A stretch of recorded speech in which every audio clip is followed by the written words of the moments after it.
Welcome, everybody, to the Friar Talk podcast. Today, we're going to be recapping the series against the Brewers. And then we're going to be talking about Fernando Tatis, Dinelson Lamet, and then finally, at the end, we're going to preview the Dodgers series. If you're listening to this on YouTube and you want to get the whole episode, make sure to check out in the description the podcast link, and it'll be there.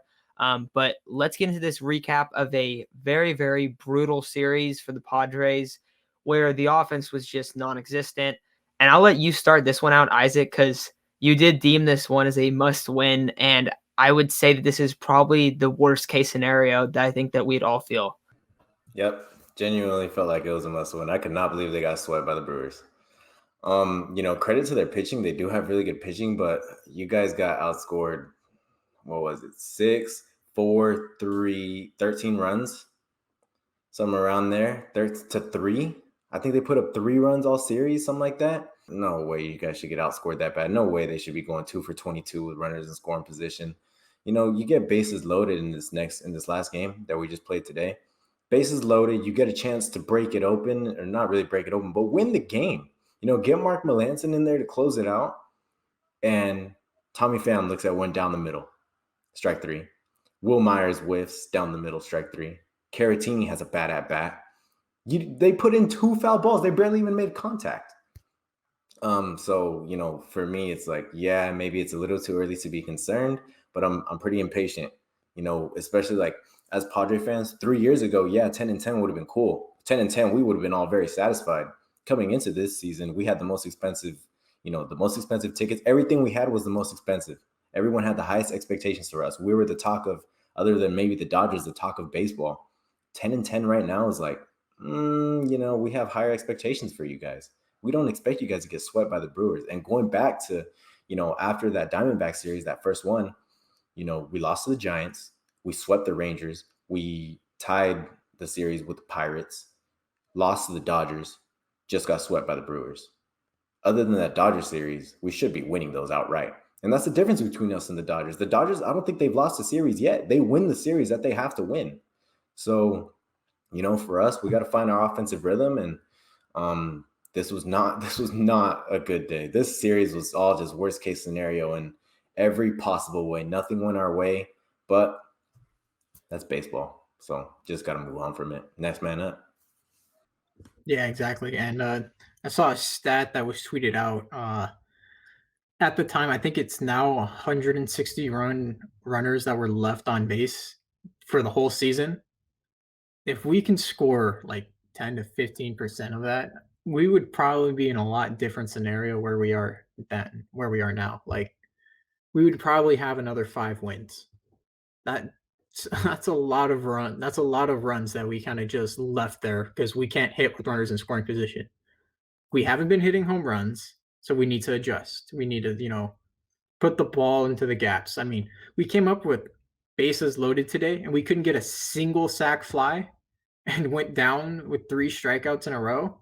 The guys before you walked, some of them walked to get on base, and all 3 of you guys went down looking on strikes.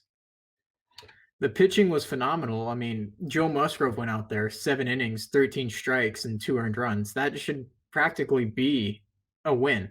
When your starting pitcher gives you 7 innings and only gives up 2 earned runs, that should be a win. The first game was pretty well pitched. Paddock was kind of a disaster, so I'm going to throw that one out there as an outlier. I did say that we would lose 2 because of Woodruff and Burns, because the way that the Padres had been struggling offensively, and they continue to do it this whole series. And, unless they start hitting and, getting their spark back and hitting with runners in scoring positions, bringing guys in, or at least hitting some home runs, they're not going to do any better. So just to go over the numbers with the offense right now, currently the Padres are 6th in the league in on-base percentage. Very good numbers. And if you kind of look at just the box score and you look at the guys' averages, look at their OBPs, like they're all doing pretty well. But then you go to home runs, the Padres are 23rd in that. I think last year they were top 3 pretty much all year round. And then in batting average, they're 14th, so they're pretty average, which is, it's okay if you're doing that, but you got to be hitting the bombs along with it. And that's been kind of the biggest issue. And then kind of talking about, we're starting out 10-10. That's pretty disappointing. The reason it's so disappointing is because they currently have the best ERA of all of baseball. So how do you have the best ERA and you're 10-10? It's exactly there. That's what I saw people calling the Padres Lob City because left on base city. I mean, that's what it's been. It's been brutal. And so my question to you guys is, one, why is this happening? And specifically, because I definitely think this has been a massive factor for why the offense has struggled so much, but is it because of the lineups that are being put out? I mean, that has to be at least a factor because we were talking about before, how many times have we seen Tommy Pham up with the bases loaded this year? It seems like so much. And yes, there's been times where Machado hasn't got a hit or where Tatis, he struck out with the bases loaded against the Dodgers in the 10th, I think it was. Like we've seen those moments, but there have been way more moments where Tommy Pham goes out and then someone else strikes out and then someone else strikes out and then it's like, "Oh, that there goes that threat." And it seems like it's happening in the same spot of the order every time. And I just we've every time the lineup has come out, I think the last one I liked was on Sunday against Bauer, and I was like, "Hey, I like that lineup." And then that was it. Like the lineups have just like not made any sense. We talked about how Profar is being put in the 5 spot. You either have to put him at the end of the order, or you got to put him at 2. Like there's not really any other spots to put him. Just kind of like we've seen that. We've seen how productive and good he can be for this team if he's hitting at the bottom of the order. So I guess my question is, how much of this is on the lineups, and can we potentially see them change these lineups? And if it's not, what needs to change with the guys in the lineup? I mean, you can contribute some of it to the lineups because I mean, why is one day Jake Cronenworth is batting sixth, next day he's batting second, next day he's batting first, next day he's batting third. And you mentioned Profar. Profar is definitely that kind of guy where he's either batting two or he's that kind of guy where okay, we need a bat at the bottom of the lineup where if these other guys aren't going to produce, at least we have someone at the bottom that will produce and bring in those runs. That's that's Profar. You're absolutely right about that. Some of these lineups are like, why is Tommy Pham batting sixth? You say, hell, why is Tommy Pham in the lineup? You know, like it seems like every time there's bases loaded, Tommy Pham comes up and he looks at a fastball down the middle. And I think that's another point I want to bring up. There are some atrocious at bats when it comes to runners in scoring position. These guys are swinging at balls way out of the zone. They're taking too many fastballs. Just I feel like their approach at the plate is either too conservative or they're too aggressive. You got to be smartly aggressive at the plate. These guys got to get their pitch. You can go deep in the counts, but when you see that fastball, you got to mash it. You got to take advantage of it. And I think you can relate back to that Fernando at bat against the Dodgers. Pretty bad at bat. I think he struck out on a curveball low in the zone. I don't really remember exactly. I just know it was a bad pitch. Or it wasn't a bad pitch. He got a hanging curveball and he didn't even swing. But, that's the kind of things that we got to take advantage of. You get a fastball down the middle, Tommy Pham, you got to rake it. You got to at least swing. Will Myers came off the bench and he struck out, and then Caratini struck out. So just taking advantage of those pitches, getting your pitch, just get the runners in somehow, hitting a sac fly, sac bunt, whatever it takes. Just somehow we got to get these guys into a spot that they're going to be comfortable with throughout the season.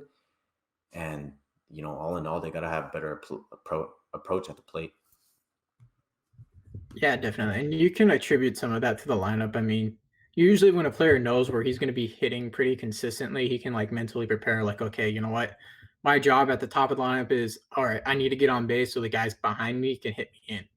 Like when you're moving Cronenworth back down at 6, and he's like, oh crap, well, my job is not now just to get on base, but I may have to now hit into the gaps or at least pass them on to the next guy so that they can bring the runners in that are ahead of me.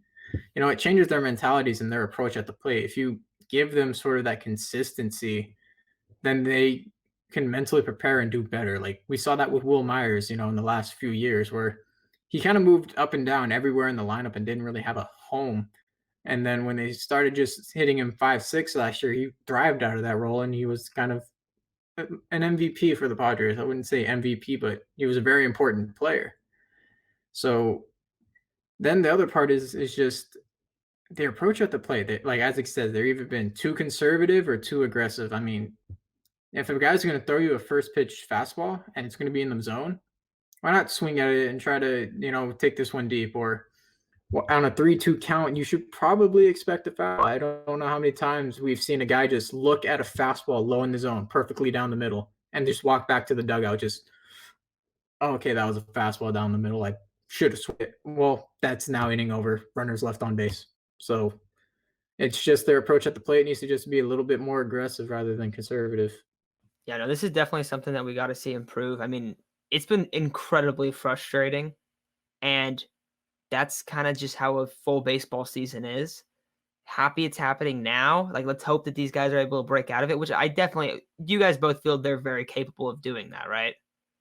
Just the lineup as it, yeah. I mean, also, and then you have to look at some injuries too. You know, we've had some guys where that has affected the kind of like chemistry and consistency in the lineup. Where you had Trent Grisham gone for a while, you had Tatis gone for a while. You don't have your starting catcher. We talked about that Caratini should be the starting catcher, and since we said that, he's like 3 of 30 or something atrocious since we made that claim. So that has not looked well, but I mean, Austin Nola's he's the best hitting catcher on the team. That we never said that wasn't the case. That's always going to be the case. And when you have a lineup that's struggling so much, like you need that guy to come in there and spark that unit. And then of course in left field, Tommy Pham has not been good. Um, it's been rough. I mean, the only guy that's really been all right, you're going to come in there and be a clutch hitter is Hosmer. Like that's pretty much it. And Machado has had some fantastic at bats late in games. The one in the Dodgers series that will kind of be a little bit forgotten because they end up losing that game. But in the bottom of the ninth, that at bat where he draws the walk, he drew a walk today. Like he's had some at bats like that. He's also had some times where he struck out looking at fastballs, though. I mean, there's a few where it's like, dude, you got to swing at that one. Like if you get a hold of it, that's a grand slam. And so there's been a few times where it's been frustrating. But I agree with you guys. Like the approach has to be better at the plate. But I also think that hopefully some of these guys coming back add some spark. And if not, let's put the guys in the lineup. Like let's see Will Myers there at 6 with guys in scoring position. Cause I think that could help a lot, but he's been kind of banged up too. Like there's just been so many, I think, reasons for why it's been that way, but it's definitely been really, really frustrating early on. So I think that'll kind of do it for the recap of this series. Hopefully there's not many more recaps where it's so just depressing, I guess, because I think we're all really a little bit frustrated and just like, this is not what we've been wanting to watch. And I think all of Friar Faithful has been really frustrated with it. I mean, you definitely see people on Twitter really upset about it. And then, of course, we'll get into the Dinelson Lamet stuff later. That was just insult to injury on that one. So we'll talk about what that's kind of looking like. But I think that'll do it for this recap today.